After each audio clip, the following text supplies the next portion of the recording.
Tayo ay muling mag-aaral sa libro ng Mateo ngayong hapon po na ito. Ating pong babasahin naman at pag-aaralan mula sa libro ng Mateo 16 hanggang 23. Ating pinamagatang ating pag-aaralan ang tupa at lobo. Tupa at lobo. Sa mga kabataan dito at siguro sa even mga matatanda rito, yung lobo rito, hindi yung lobo na hinihipan, ha? Okay, ito yung lobo o sa ibang bersyon ng ibang Biblia, asong gubat. Gubat aso. Sa English, wolves. Hindi ito yung lobo. Okay? Mari ko po ba kayo anyayahan lahat? Tayo po'y magsitayo. Basahin po natin ang ating pag-aaralan sa hapon na ito. Kung umandar ang PowerPoint ko.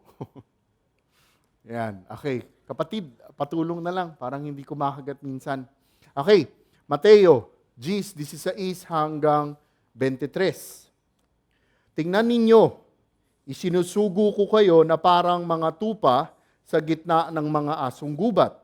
Kaya't maging matalino kayong gaya ng ahas at maamo na gaya ng kalapati. Mga alagad ko, mag-ingat kayo sapagkat kayo'y darakpin at isasakdal sa mga Sanhedrin. Hahagupitin kayo sa kanilang mga sinagoga at dadahilin kayo sa mga gobernador at mga hari nang dahil sa pagsunod ninyo sa akin, upang magpapatoo sa kanila at sa mga hentil. Sa pagkakataong iyon, huwag kayong mabahala kung ano ang inyong sasabihin o kung paano kayo magpapatotoo, sapagkat ito'y kusang ipagkakaloob sa inyo. Hindi kayo ang magsasalita, kundi ang Espiritu ng inyong Ama ang magsasalita sa pamamagitan ninyo. Ipagkakanulo ng kapatid ang kanyang sariling kapatid upang ipapatay. Gayon din ang gagawin ng ama sa kanyang anak, at lalabanan ng mga anak ang kanilang mga magulang at ipapapatay ang mga ito.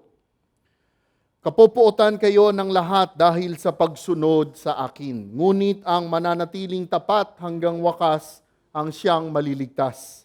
Kapag inusig kayo sa isang bayan, tumakas kayo sa kasunod. Tandaan ninyo, bago ninyo mapuntahan ang lahat ng bayan ng Israel, darating na ang anak ng tao. Tayo po ay magdasal. Diyos amang makapangyarihan, pinupuri ka namin dahil tunay kayo ay tapat. Datapwat kami ay hindi tapat, kami ay makasalanan, patuloy po ninyo kaming inaalagaan, patuloy po ninyo kaming tinutulungan at tinuturuan. Panginoon, aming dasalin sa hapon na ito, naway buksan po ninyo ang aming mata, isipan at puso na aming lubusang maintindihan ang inyong mga katuruan at katotohanan. Aking dasal, Panginoon, na sa hapon na ito, naway ako'y maging tapat lamang sa iyong banal na salita. At ang lahat ng ito ay tinataas namin sa ngalan ng inyong anak, Panginoong Hesukristo. Amen. Magsiupo po tayong lahat. Okay. Mabilis na pagbabalik-aral o pagbabalik-tanaw po lamang. Pagdating po ng Kabanata 10 ng libro ng Mateo, makikita natin na ang Panginoong Hesus ay pinili at tinawag niya ang kanyang 12.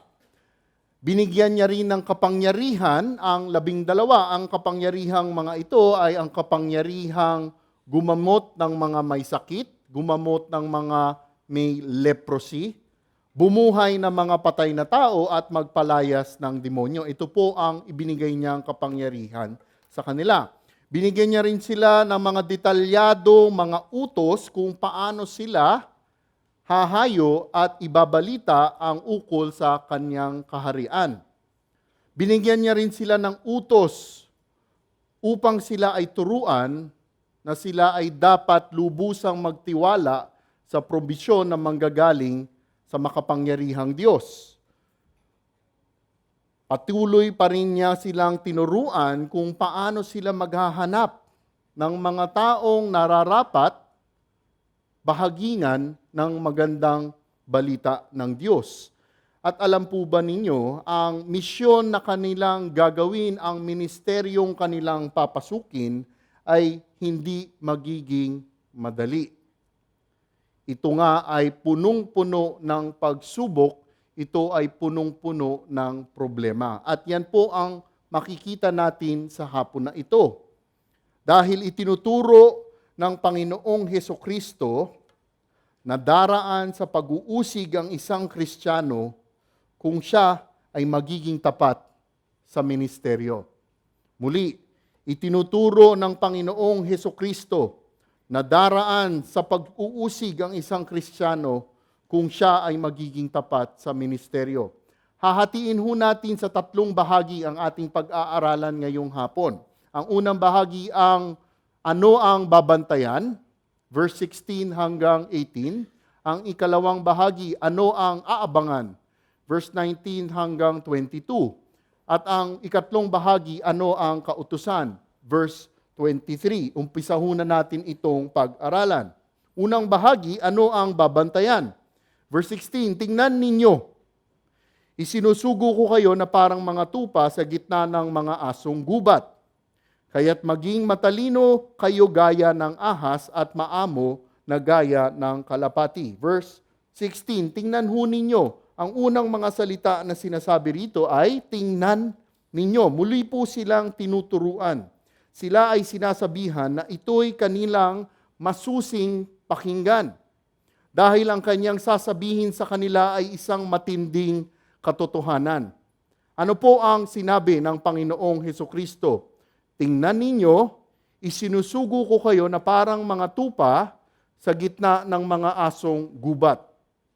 Tingnan at pag-aralan po natin mabuti ang sinasabi sa versikulo na ito. Unahin po muna natin tingnan at pag-aralan ang ukol sa mga tupa. Sa Ingles, ang tupa ay isang sheep. Ano po ba ang isang tupa?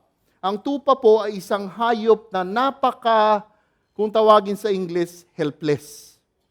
Kung wala pong tulong ng iba, wala pong magagawa ang isang tupa. Napaka-dependent po ng tupa sa kanyang tagapastol. Ang konteksto po ng isang pastol sa Palestino ay marahil iba sa ating pagkakaalam sa panahon natin ngayon. Marahil ang ating pagkakaalam sa pagpapastol ng tupa ay may isang tagapastol na nakasakay sa isang kabayo at siya ay may katulong na mga aso. Baka yan yung konsepto ng ating sheep herding sa panahon ngayon. Iba po mga kapatid ang pagpapastol ng tupa sa lugar ng Palestino. Ganito ho kasi nung panahon ng Panginoong Hesukristo. Ang tagapastol ay nasa unahan ng mga tupa. Habang naglalakad po ang tagapastol, sumusunod sa kanya ang mga tupa. Bakit ho ganoon? Kasi ang tupa po pinapanood, tinitingnang mabuti ang ginagawa ng tagapastol. Halimbawa, papuntahan mo sila sa isang lugar at doon sila ay maninirahan o pansamantalang tatalaga, ang tagapastol ay pinapanood ng mga tupa. Hindi po hihinto, hindi uupo, hindi magre-relax ang mga tupa hanggat hindi nila nakikita ang tagapastol nila ay ibinibigay na ang senyales na okay na sila. Hanggang ibigay ng tagapastol ang senyales na pwede na, doon pa lang magsisiupo at magsisikain ang tupa. Yan ho ang konteksto ng pag-aalaga ng tupa sa lugar ng Palestino. Isa pa ho, dahil nga napaka-nerbyoso din ng mga tupa, napaka-bilis po nilang matakot. Kung meron lang pong biglang lumitaw sa harap nila, natatakot na sila. At dahil nga ang bilis nila magulat, ito ay isang nagiging dahilan kung bakit sila lahat ay biglang nagtatakbuhan. Sa Ingles, ang tawag dito, stampede. At dahil sila ay nagsa-stampede, ano nangyayari? Marami sa mga tupa, ang bilis masugatan, ang bilis mabalian.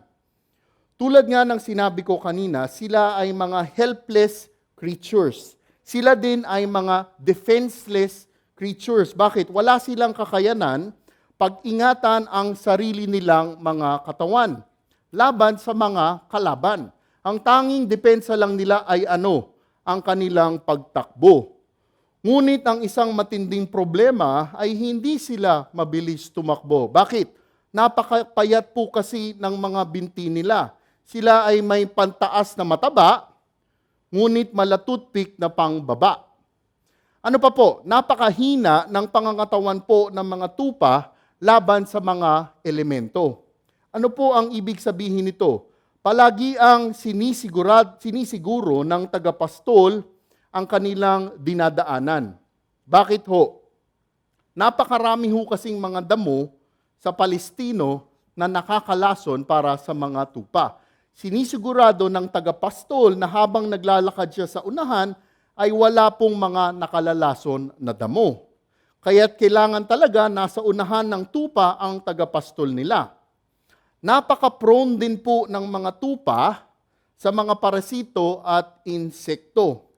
Meron po kasing isang klase ng langaw na sobrang nakaiirita para sa mga tupa.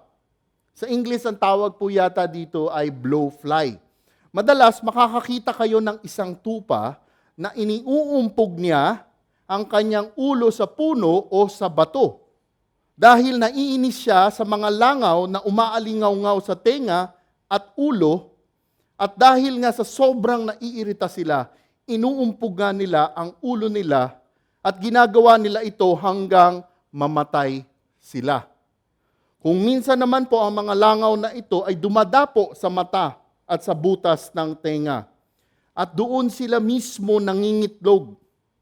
At dahil nga nangingitlog ang mga langaw na ito sa mata at tenga, nagiging dulot ito ng pagkabulag nila at infeksyon ng tenga nila.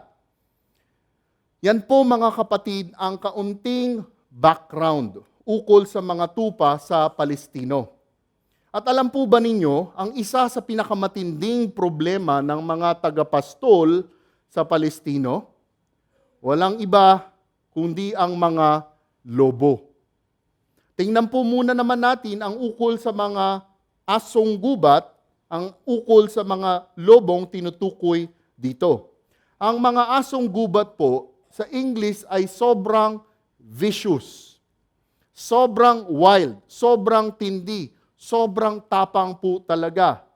Meron nga po isang naitala sa loob ng isang gabi, nakapatay po ang 2 lobo ng 292 na tupa.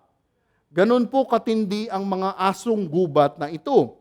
Ang katangian po ng mga lobo, ng mga asong gubat na ito ay umaatake po sila hindi po sa umaga, kundi sa kadiliman po, sa kinagabihan po sila umaatake sa mga tupa. Ang gagawin po ng mga asong gubat na ito ay kanilang kinakagat sa leeg at binubuksan ang tiyan at kinakain nila ang mga atay ng mga tupa. At alam po ninyo, dahil nga po napaka-matatakutin ng mga tupang ito, siya rin muli ang nagiging dahilan kung bakit sila sabay-sabay nagsisitakbo at ganun din ang mangyayari sa mga tupa na nagkakabali-bali, nagkakamatay-matay dahil sa kanilang pagtatakbo. At dahil dito, lalo pa sila nababalian. Lalo pa sila nasasaktan. Mga kapatid, ang kapansin-pansin po dito, kahit ganito katindi ang pinsalang dinudulot ng mga asong gubat na ito, ng mga lobo na ito, alam ninyo, napakahirap po nilang makita at mahuli sa gitna ng pinsalang dinudulot nila. It was so hard to actually see and catch a predator in action. Kumbaga, para bang kapag umaatake sila, parang invisible sila. Ito ho ang ginagawa ng mga lobo sa Palestino. Ang tanong, bakit po tayo pumapasok sa ganitong detalye ukol sa mga tupa at ukol sa mga asong gubat na ito? Pihado nang ito ang itinuturo ng Panginoong Hesukristo sa kanyang mga disipulo, intinding-intindi nila ang katotohanang sinasabi dito. Dahil alam nila ang mga ukol sa tupa at sa mga lobo. Para bang ganito ang sinasabi sa kanila ng Panginoong Hesukristo, isusugo ko kayo. At para maintindihan ninyo ang katindihan ng gawain na ito, para kayong mga tupa sa gitna ng mga lobo. Hindi po mga tupa na may mga padating na lobo. Sila ay tupa sa gitna ng mga lobo. Di ko po alam sa inyo.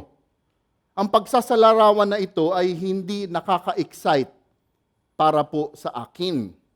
Ang pagsasalarawan na ang isang disipulo ni Kristo na kanyang isinusugo ay nasa gitna ng mga matatapang, pumapatay at mga matitinding lobo. Mga kapatid, ang pagsasalarawan pong ito ay nagpapakita ng panganib ng gawain ng isang disipulo ng Panginoong Hesukristo. Ang panganib sa ating paghayo, sa pagharap sa mundong kalaban at tumatanggi sa Panginoong Hesukristo. Alam po ba ninyo mga kapatid kung ano ang mas nakakalungkot at mas nakakatakot? Magugulat po kayo dahil kung minsan, kung hindi nga minsan, madalas, ang mga asong gubat, ang mga lobong ito, ay nasa loob ng mga simbahan ng Kristiyano. Sinabi nga ni Pablo sa libro ng Gawa 20:29, alam kong pagkaalis ko'y magsisipasok ang mababangis na asong gubat at walang patawad nilang pupuksain ang kawan. Mula na rin sa inyo'y may lilitaw na mga taong magsasalita ng kasinungalingan upang mahikayat na sumunod sa kanilang mga alagad. Naalala po ba ninyo yung turo sa libro ng Mateo na mga asong gubat na nagkukunwaring mga lobo? Nagkukunwaring tupa? Sa Mateo 7, versikulo 15. Mga kapatid, ang mga asong gubat na ito ay nakakalat at nakapaligid lamang sa ating mga Kristiyano. Kung sa sarili lang po natin, ay di po natin ito kakayanin. Ang mga matitinding asong gubat na mga ito ay hindi po natin kakayanin. Ang mga lobong palaban sa Panginoong Hesukristo, at iyan po ang dahilan kung bakit ang unang salita sa bersikulo na to ay ano? Tingnan ninyo. Sa English nga, sinasabi dito, behold. Nais ng Panginoong Hesus na masusi nating pakinggan ang katotohanan ito. Matapos sabihin ng Panginoong Hesus na sila ay mga tupang nasa gitna ng matitinding asong gubat na ito, ngayon naman ay kanyang itinuturo kung ano ang nararapat na tugon nila sa mga kalabang ganito. Verse 16. Tingnan ninyo, isinusugo ko kayo na parang mga tupa sa gitna ng mga asong gubat.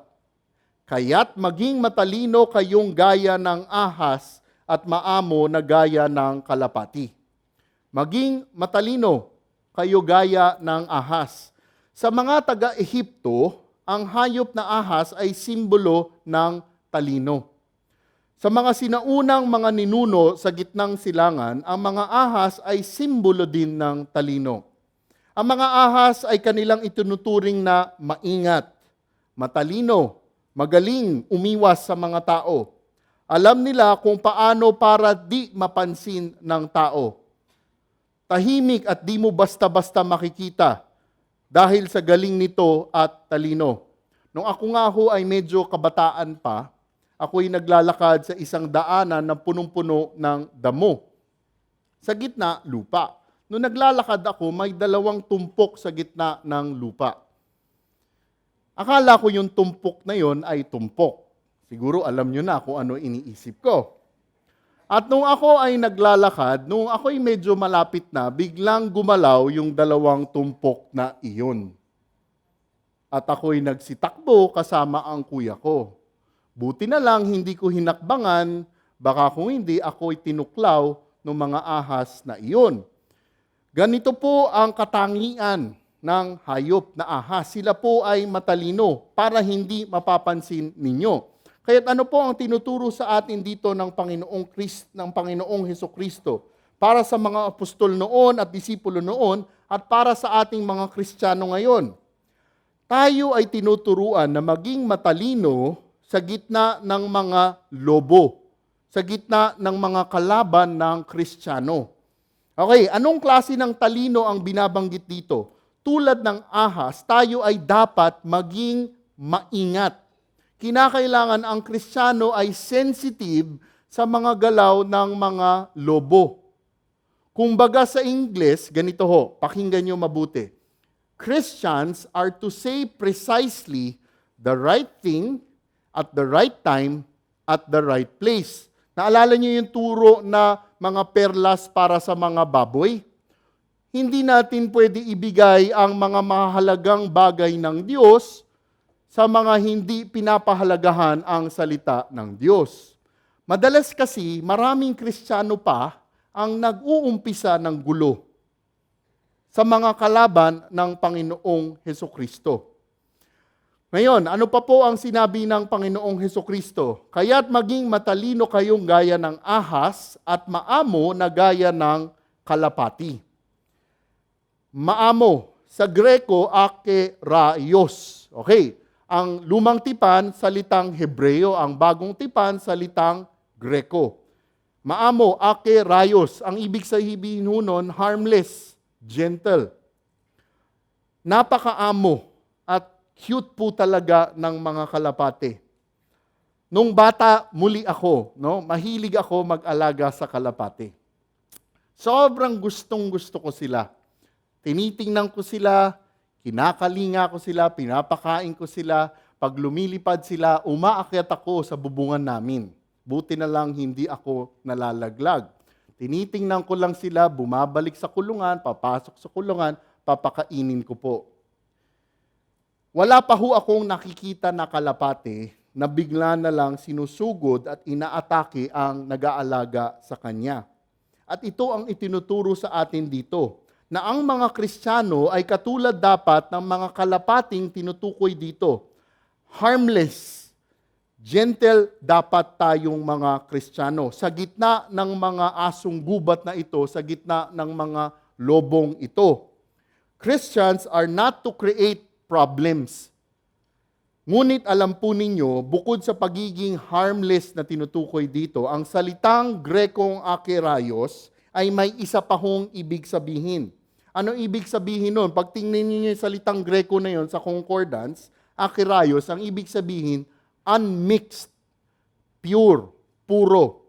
Ang konsepto po nito ay kailangan di magkaroon ng dumi o kahalo ang isang Kristiyano. Pag tiningnan nyo sa libro ng awit ni Solomon, 5 versikulo 2, sinasabi dito, aking mahal, aking sinta, na tulad ng kalapati, ubod ng linis at maganda. Ubod ng linis. Ang kalapati po ay simbolo ng purity, holiness at innocence. Ano po ang turo dito? Di lang dapat tayo maging matalino, di lang tayo dapat maging maamo, ngunit di din po tayo dapat makihalo at magkompromiso. We have to remain pure. Habang tayo ay nasa gitna ng mga asong gubat na ito, di po dapat tayo palaban at di din po dapat tayo mahaluan ng kanilang karumihan. Madalas po kasi sa kagustuhan ng mga Kristiyano, nakatanggap-tanggap sa mga asong gubat na ito, bumibigay at nagkokompromiso ang mga tunay na Kristiyano. Akala kasi ng ibang Kristiyano ay ganon sila katalino.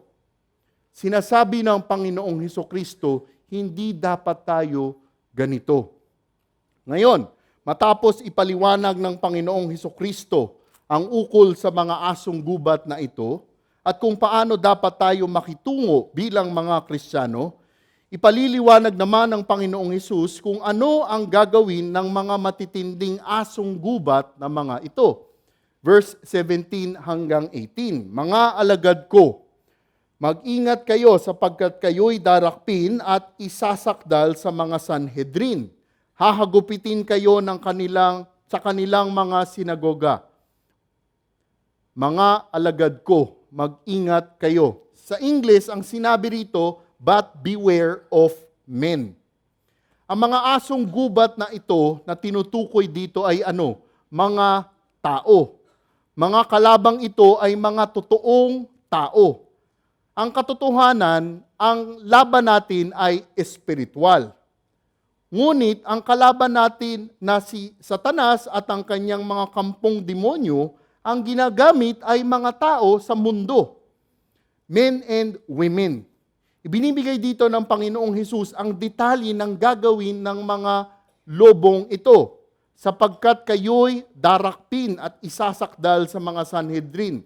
Hahagupitin kayo sa kanilang mga sinagoga.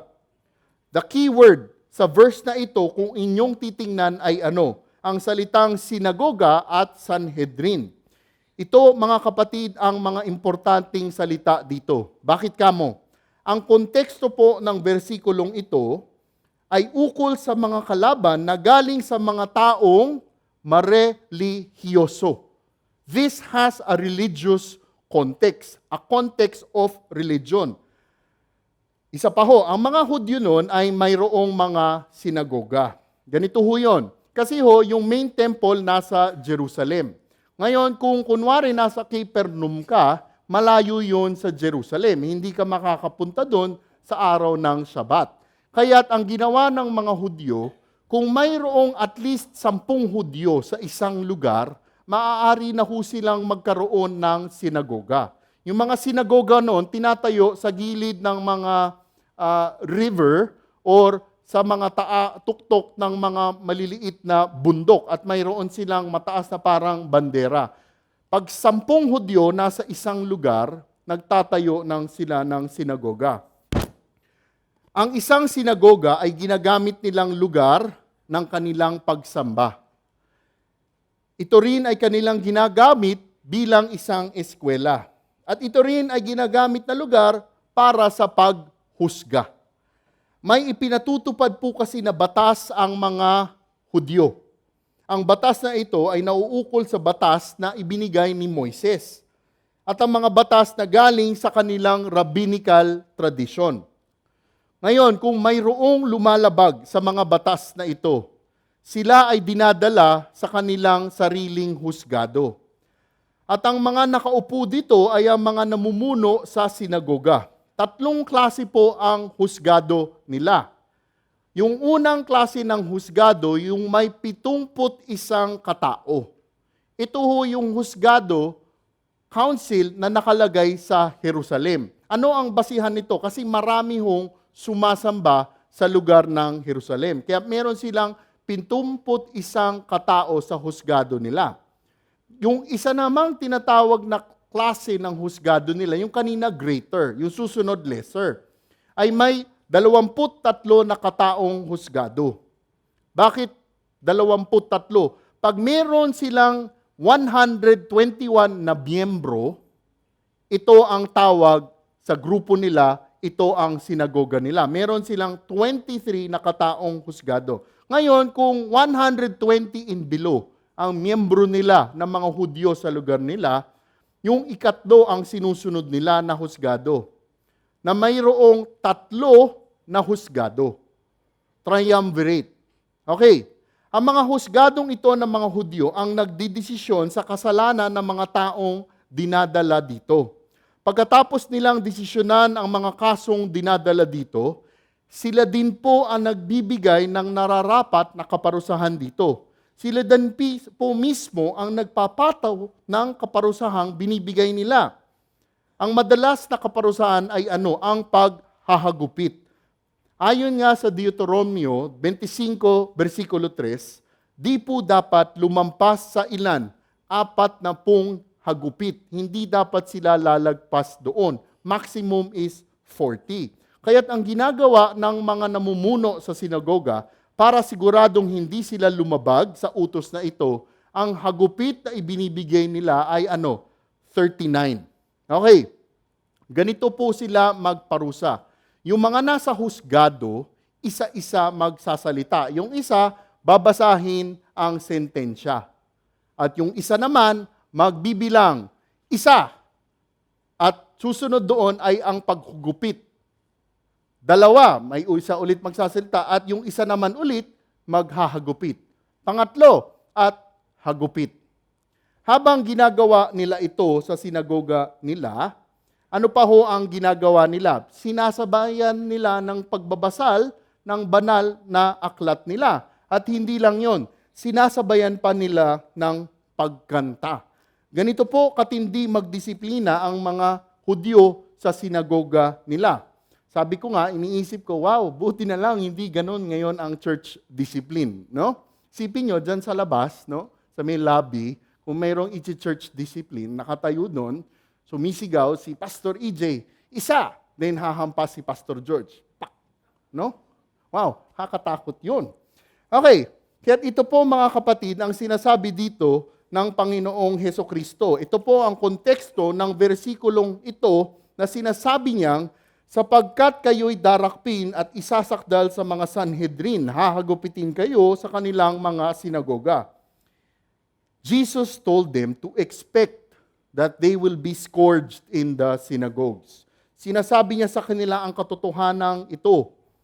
Ang tanong, nangyari ba talaga ito sa mga unang disipulo at apostol at sa mga unang Kristiyano? Pag tiningnan nyo ang libro ng Gawa 5, versikulo 40, makikita ninyo na nangyari ito. Pag tiningnan ninyo rin ang Gawa 22, versikulo 19, ito rin ang sinabi ni Pablo. Bago nung kanyang conversion, si Apostle Paul na dating Saul, bago siya na-convert into a faithful follower of Christ, anong ginawa niya? Pumunta siya sa sinagoga, sa isang sinagoga, para ano? Para hagupitin ang mga Kristiyano. Nakalagay din sa 2 Korinto 11:24, sinasabi na mismong si Apostol Pablo ay 5 beses nahagupit. Kaya't nangyari po talaga ito noong unang simbahan. Mga kapatid, ano po para sa atin ang mga turo na sinasabi dito? How does this apply to us today? Anong itinuturo dito na katotohanan para sa atin? Mga kapatid, umasa din po tayo ng pag-uusig mula sa mga tao ng ibang relihiyon dito sa ating mundo. Christ taught it, expect it. Asahan po ninyo ito dahil ito po ang konteksto ng versikulo na ito. Ano po ang itinuturo ng Panginoong Hesukristo sa mga susunod na versikulo? Hahagupitin kayo sa kanilang mga sinagoga at dadalhin kayo sa mga gobernador at mga hari. Tingnan ho natin ito. Di lang po ang mga asong gubat na galing sa ibang relihiyon ang haharapin. Sinasabi din po dito, dadalhin din kayo sa mga gobernador at hari. Maging mga taga-gobyerno ay kasamang mang-uusig sa mga apostol at sa mga Kristiyano. Okay, gobernador ay local. Ang hari ay national. Kaya't ang pag-uusig ay local at national. Ang taong kung bakit ating titingnan, ating tatanungin, no? Ang tanong, bakit kaya pati gobyerno ay makakasama sa pag-uusig sa mga disipulo at mga Kristiyano? Ito po ang konteksto nung panahon ng mga Hudyo sa panahon ng Panginoong Hesukristo. Nung panahon ng mga iyon, ang kapangyarihan ng pagpataw ng sentensya ng buhay at kamatayan ay inalis po sa mga Hudyo. Hindi ho pwedeng magbigay ng punishment na death ang mga Hudyo. Tinanggal po ang kapangyarihang ito sa mga taga-Sanhedrin. Ang isang halimbawa nga nito ay nangyari kanino? Sa Panginoong Hesukristo. Di po ba't dinala ang Panginoong Hesukristo kanino? Kay Pilato. Si Pilato ang governor, ang procurator ng lugar ng Judea. At siya ang may kapangyarihan lamang na makapagsintensya ng kamatayan sa Panginoong Hesukristo. Kaya't ang mga tagahusga ng sinagoga ay maaari lamang magsintensya ng mga kasalanang ang kaparusahan ay paghagupit at pagpapalo. Kung nais nila ng kaparusahang kamatayan, kailangan nila dalhin sa gobernador o sa hari. Ang mga halimbawa ng mga gobernador nung panahon ng Panginoong Hesus at mga disipulo ay sila Pilato, sila Felix, sila Festus. Sa mga hari naman, ang mga halimbawa ay ang mga monarch na katulad ni Agrippa I, Agrippa II, at si Herod Antipas. Mga kapatid, maging sa panahong nagdaan, napakarami na pong kaso ng pag-uusig ng gobyerno sa mga Kristiyano. Sa Russia ay napakaraming pinatay matapos ng revolusyon. Pinatay sa Russia ang napakaraming mga Kristiyano. Sa Communist China ay makakita po din ninyo ito hanggang ngayon. Sa Ethiopia, sa Uganda, kung kilala ninyo si Idi Amin, grabe po ang hari, grabe po ang presidente na ito. Tinatanggal ang mata at pinuputol ang dilat, pinuputol ang kamay at paa ng mga Kristiyano sa Uganda. Ilan lang po ito sa mga halimbawa. Matapos ibigay ng Panginoong Hesus sa mga lobong mga Hudyo at mga lobong taong gobyerno, marahil ating tatanungin, bakit yung mga taong dapat marelihiyoso? Bakit yung mga taong dapat taga-gobyerno, na dapat taga-tanggol ng mga tao, ang ibinibigay ng Panginoong Hesus na sinasabi niyang mag-uusig sa mga apostol at Kristiyano? Tingnan po ninyo ito. At dadalhin kayo sa mga gobernador at mga hari nang dahil sa pagsunod ninyo sa akin. Itinuturo sa kanila ng Panginoong Hesukristo kung ano ang punong dahilan kung bakit sila uusigin ng mga dapat na marelihiyoso at mga taong gobyerno. Ito ay sa kadahilanang sumusunod sila sa Panginoong Hesukristo. Mga kapatid, ang turo na ito ay para sa mga apostol at disipulo noon at maging sa mga Kristiyano ngayon. Tayo din sa panahon ngayon ay kakalabanin. Tayo din ay uusigin dahil sa ating pagsunod sa pagtuturo sa ibang tao ukol sa Panginoong Hesukristo. At dadalhin kayo sa mga gobernador at mga hari nang dahil sa pagsunod ninyo sa akin. Bakit sila dadalhin? Upang magpatotoo sa kanila at sa mga hentil. Kunin ko ito sa King James Version sa English. Ano ho yung nakalagay sa King James Version? Kung may KJV po kayo, tingnan niyo ito. Ang nakalagay doon, for my sake, for a testimony against them and the Gentiles. Okay. Tingnan ninyo yung salitang for a testimony against them and the Gentiles. Sinasabi po ditong uusigin sila ng mga husgado ng sinagoga at dadalhin pa sila sa mga gobernador at hari dahil sa kanilang pagsunod sa Panginoong Hesukristo. Dadalhin sila sa pagiging tapat nila sa pagtuturo ng magandang balita. At kung inyong papansinin, ang nakasulat po sa versikulo na ito, ang testimonya nila, a testimony against them and the Gentiles. Ano ho ba ang gagawin ng mga apostol? Gagawin nila at sasabihin nila ang katotohanan. The truth that they are proclaiming, yung katotohanang sasabihin nila sa harap ng mga gobernador at hari ay hindi kaganda-ganda. It is unpleasant to the ears who will hear their message. Because it is a testimony against them and the Gentiles. Testimony sa Greko, marturion. Isang katibayan. Ipaliwanag ko ho ito. Nasubukan ninyo ho bang magbahagi na ng katotohanan ng banal na kasulatan? Di ho ba, nasubukan nyo na sigurado ito. Ibinigay ninyo sa isang hindi pa Kristiyano ang salita ng Diyos. Alam mo ba, kapatid, na tayong lahat ay makasalanan? Oo, sasabihin ng unbeliever. Alam mo ba, kapatid, na ang kaparusahan sa kasalanan ay kamatayan?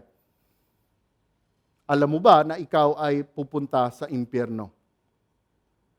It will be a testimony against them. Sino yung sinabing against them? Sa mga Hudyo and the Gentiles. Sino yung sinasabi na Gentiles? Yung mga gobernador at mga hari. Pagtayo ng mga apostol na ito sa harapan ng mga tao na ito, ang patotoo nila ay hindi maganda sa mga tainga nila. Di pa sila makukontento sa pag-uusig na paghahampas. Ang konteksto na ito, ang mga lobo na ito, ang mga asong gubat na ito ay hindi titigil hanggang mapatay ang Kristiyano.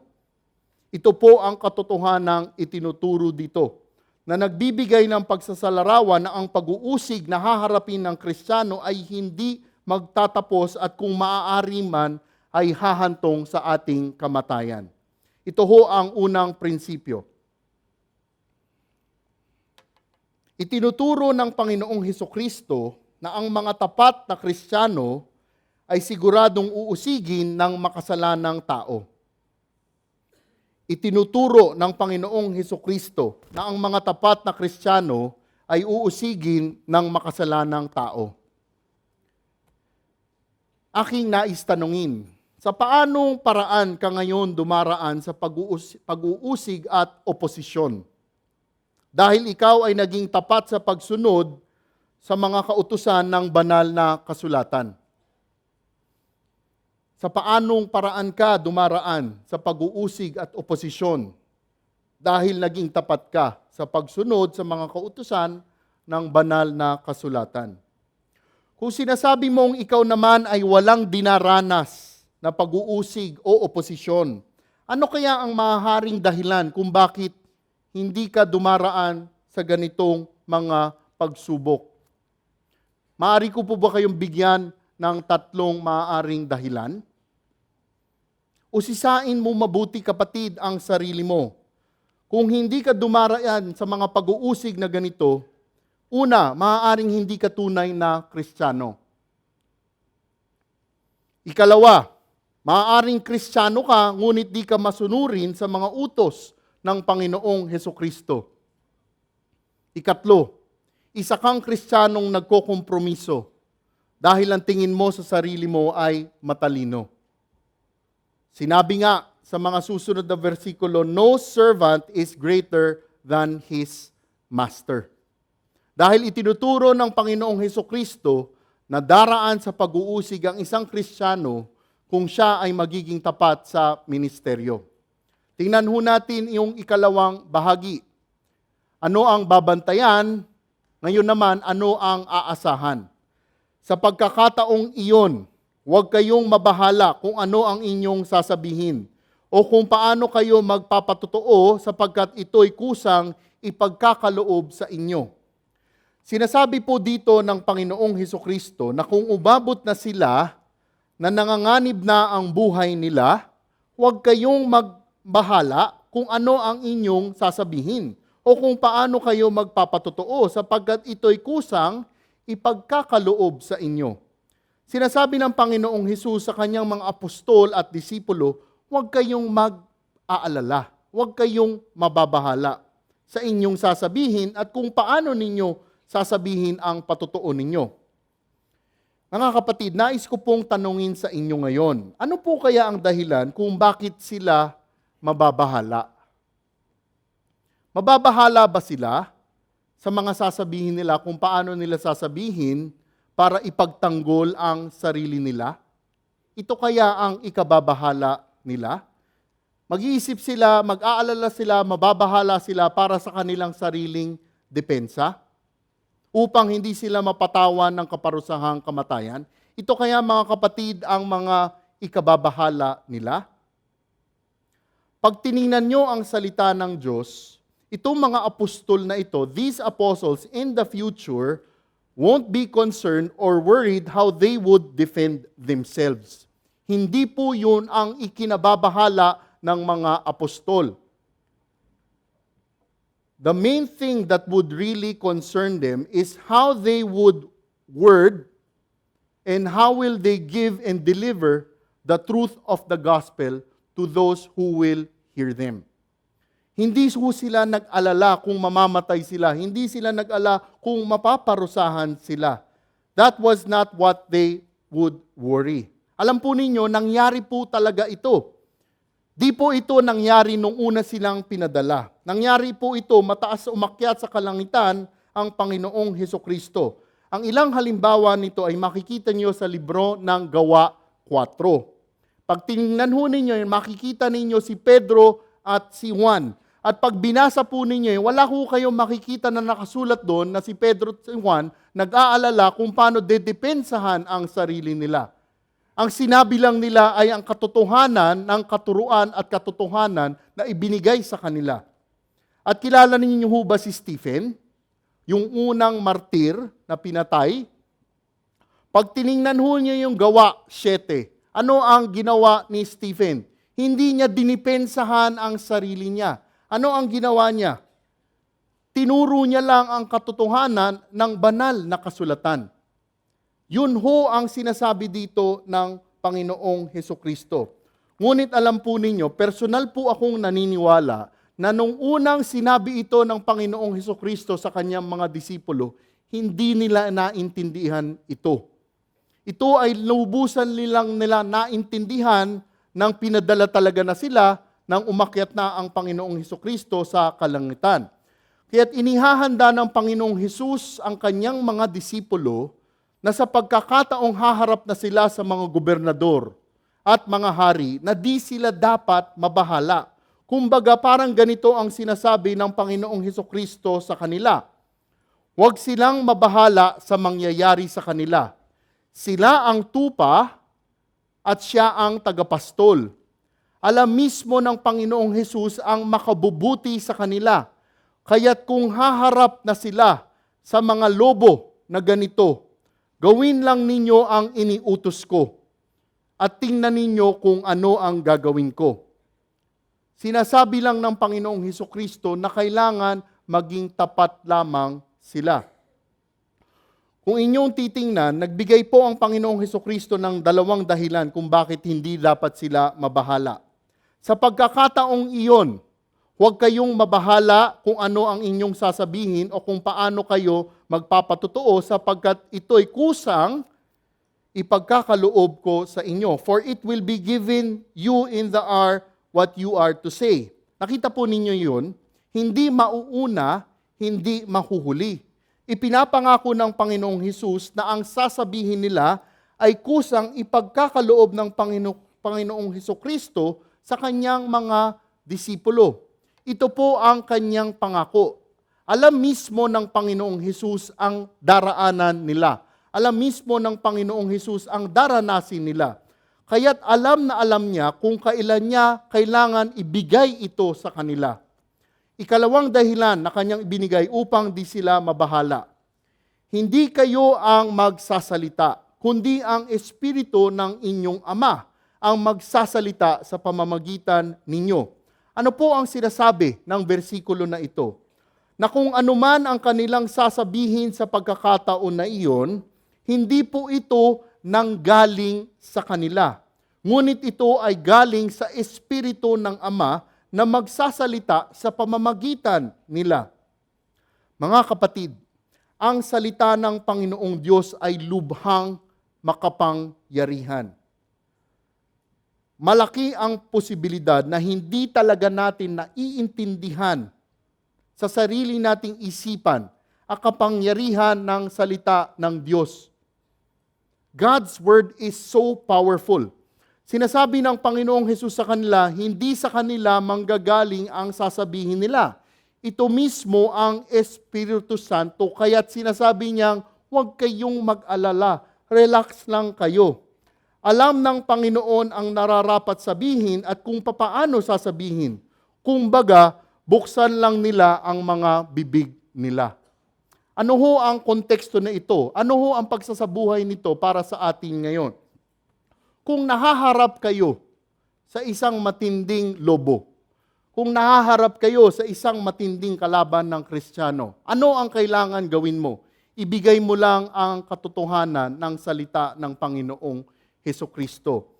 Ang problema ho kasi ngayon, maraming mga tao gustong ibagay ang salita ng Diyos sa mga tao sa mundo ngayon. Sinasabi nilang kailangan ayusin natin ang salita ng Diyos. Hindi ho yan ang sinasabi dito. Ang sinasabi dito, ang salita ng Diyos ay lubhang makapangyarihan. Just be faithful in studying. Just be faithful in proclaiming God's Word. And let the Holy Spirit work in the heart of the unbeliever. Kaya't pagkatapos sila turuan na huwag mag-alala at huwag mabahala, ibinigay ng Panginoong Hesus ang iba pang katotohanan na kailangan nilang malaman. Verse 21, ipagkakanulo ng kapatid ang kanyang sariling kapatid upang ipapatay. Gayon din ang gagawin ng ama sa kanyang anak. at lalabanan ng mga anak ang kanilang mga magulang at ipapatay ang mga ito. Matapos ituro ng Panginoong Hesus ang pag-uusig mula sa mga dapat na mga taong marelihiyoso. Matapos ituro ng Panginoong Hesus ang pag-uusig sa mga lobong galing sa gobyerno. Ituturo naman ng Panginoong Hesus ang pag-uusig na manggagaling sa sariling mga pamilya. Marahil ang iisipin ng mga apostol at disipulo noon na kahit na usigin sila ng mga taong marelihiyoso, kahit usigin sila ng mga gobyerno, at least mayroon pa silang alternatibo na mapupuntahan nila o matatakbuhan nila dahil pwede silang pumunta sa kanilang mga pamilya. Ngunit ano ho ang sinasabi dito? Ipagkakanulo ng kapatid ang kanyang sariling kapatid upang ipapatay.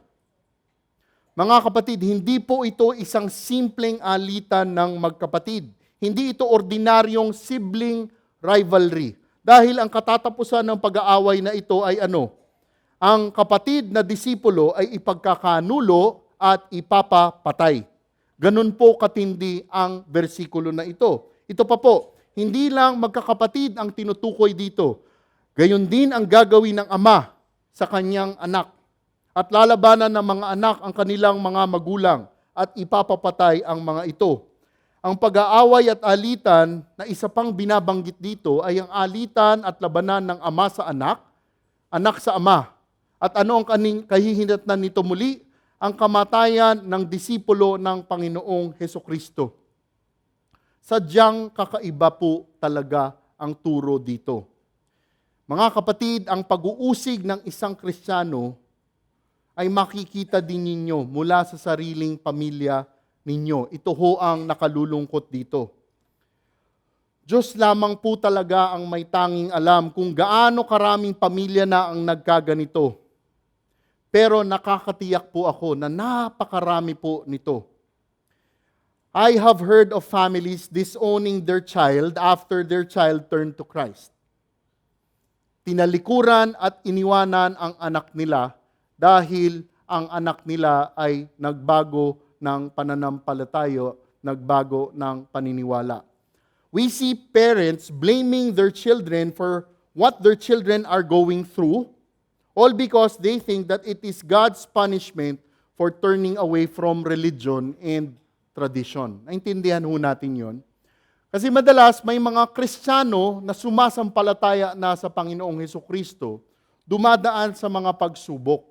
At pag nakita ng mga pamilya nila ang dinadaanan ng Kristiyanong ito, ang sinasabi ng mga pamilya sa Kristiyanong ito, kasi tinalikuran mo ang unang paniniwala mo. So what does the Lord says? The Lord is telling us to expect it. Kung tayo'y humahanap, if we're looking in our family's refuge, you might find your worst enemy in your own families. Nakalagay nga sa Mateo 10:34 hanggang 37. Huwag ninyong isiping na parito ako upang magdala ng kapayapaan sa lupa. Naparito ako upang magdala ng tabak, hindi kapayapaan. Naparito ako upang paglabanin ang anak na lalaki at ang kanyang ama, ang anak na babae at ang kanyang ina, at ang manugang na babae at ang kanyang biyanang babae. At ang magiging kaaway ng isang tao ay kanya na rin mismong mga kasambahay. Ang umiibig sa kanyang ama o ina ng higit sa akin ay hindi karapat-dapat sa akin. Ang umiibig sa kanyang anak ng higit sa akin ay hindi karapat-dapat sa akin. Sigurado po ako na sa loob ng mga tao na naririto, mismong mga pamilya ninyo ang nagiging mga umuusig sa inyo. Ang itinuturo po sa bersikulo na ito, kaya sinasabi ng Panginoong Hesus, he who loves his father and mother more than me, ay hindi karapat-dapat sa Panginoong Hesus. Bakit ho ganon ang turo ng Panginoong Hesus? Isipin ba natin, bakit naman ganon si Lord? Sinasabi niyang dapat mas mahal ko siya bago ang aking pamilya. Kasi ganito ho yun. If you love Jesus more than your families, You will love your families even if your families are not lovable anymore. Why? Because Christ teaches that. Christ gave that command. Kahit hindi na lovable ang isang tao, mamahalin mo pa sila. Kung mas mahal mo ang pamilya mo bago sa Panginoong Hesukristo, susundin mo ang gusto ng pamilya mo. Kung hindi na lovable ang isang kapamilya mo, tumitigil na rin ang pagmamahal mo. Naintindihan ho ninyo iyon? Makikita ninyong mismo ang mga mag-uusig ay galing sa pamilya ng mga Kristiyano. Verse 22, kapopuotan kayo ng lahat dahil sa pagsunod sa akin. Ngunit ang mananatiling tapat hanggang wakas ang siyang maliligtas. Kung inyong titingnan ng mabuti ang itinuturo dito ng Panginoong Hesukristo, itinuturo po niya ang pag-uusig mula sa mga taong dapat marelihiyoso. Itinuturo din po niya ang pag-uusig mula sa mga taong taga-gobyerno. Itinuturo din po niya ang pag-uusig mula sa sariling pamilya ng mga Kristiyano. Ito po ang tatlong grupo na ito.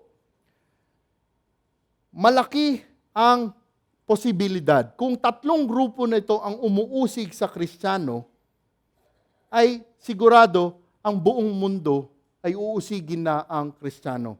Bakit? Dapat sa tatlong grupo na yon, mayroon lang sanang isa ang hindi uusigin ang Kristiyano. Ngunit sa tatlong grupo na yon, inusig na ang Kristiyano. Kaya't ang sinabi niya sa versikulo 22, kapopuotan kayo ng lahat. Ng lahat. Logically, if you are persecuted by these three groups, expect that all, meaning the worldly, sinful men and women, would surely hate them, the apostles, would surely hate you, the true and faithful Christian. Muli, ano ang magiging dahilan kung bakit sila kapopuotan?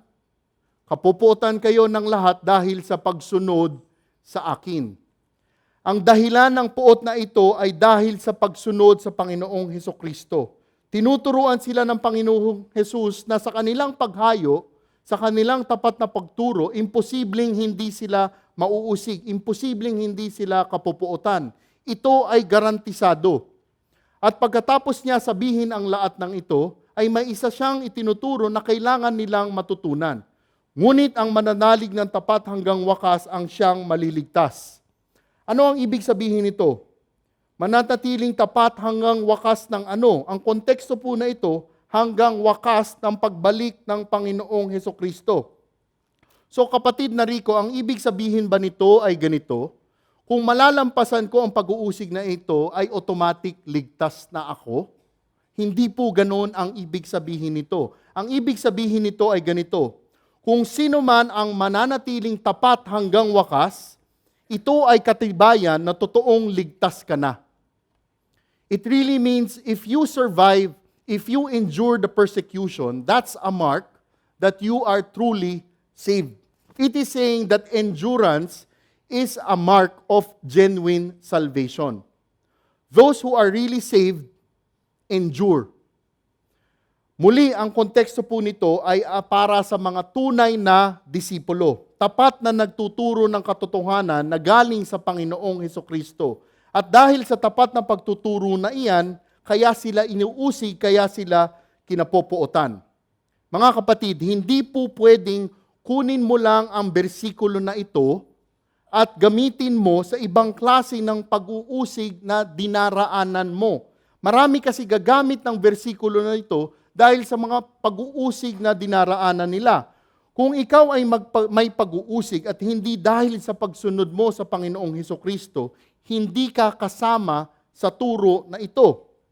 Muli, ang Kristiyanong tapat ay magiging tapat hanggang sa wakas. Ito ho ang prinsipyo.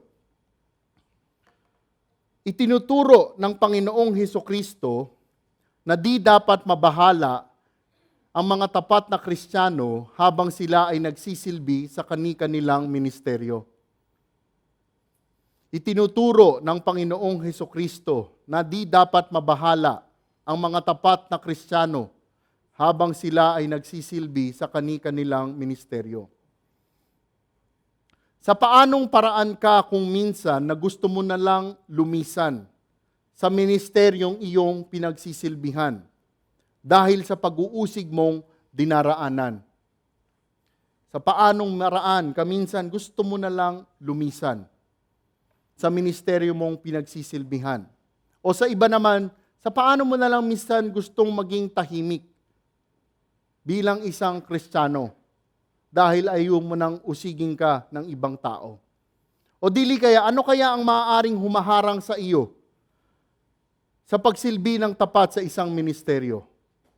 Dahil kinakatakutan mo ang mga magiging resulta sa pagsilbi mo.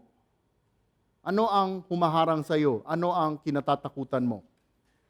Ano ang maaaring ipagdasal natin upang palagi nating maisapuso ang mga tapat na pangako ng Panginoong Hesukristo? Ikatlong dibisyon, kapag inusig kayo sa isang bayan, tumakas kayo sa kasunod. Tandaan ninyo, bago ninyo mapuntahan ang lahat ng bayan ng Israel, darating na ang anak ng tao.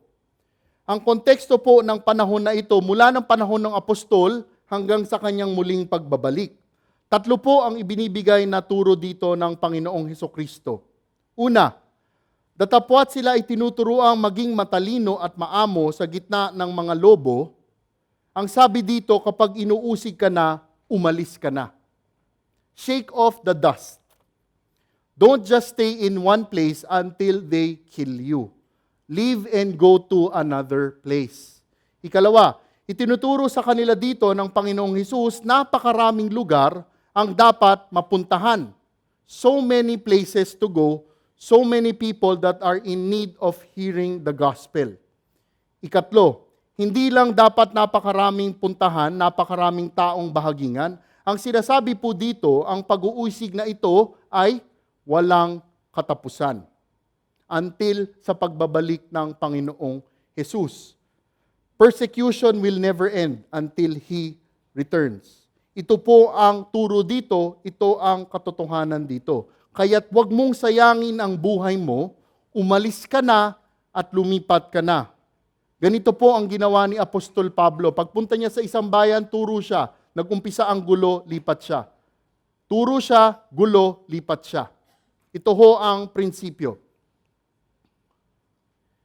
Itinuturo ng Panginoong Hesukristo na ang tapat na Kristiyano ay susunod na ang buong puso sa mga utos ng Panginoong Hesukristo. Itinuturo ng Panginoong Hesukristo na ang tapat na Kristiyano ay susunod ng buong puso sa mga utos ng Panginoong Hesukristo. Saan ka kaya inuutusan ng Panginoong Hesus na dalhin ang balita? Saan ka kaya inuutusan? Ano ang maaaring ipagdasal natin ngayon upang ikaw ay laging maging tapat sa pagsunod sa Panginoong Hesus? Mga kapatid, muli, kung ikaw ay nasa Palestino nang ito ay tinuturo ng Panginoong Hesukristo, pihado ito ay siguradong maiintindihan mo nang sila ay tinuturuan ng Panginoong Hesukristo ukol sa aral na ito. Pinapakita dito ng Panginoong Hesus para sa kanila noon at para sa atin ngayon na ang ating kahinaan, ang ating weakness and helplessness sa gitna ng mga lobo. Ngunit ang pinapakita at itinuturo sa atin ng Panginoong Hesus, hindi dapat tayong mag-alala. Hindi dapat tayong mabahala. Bakit kamo? Dahil siya ang tagapastol. He is the good shepherd. The shepherd already gave his life for us. All we have to do is be faithful and depend on the good shepherd. Tayo po ay magdasal.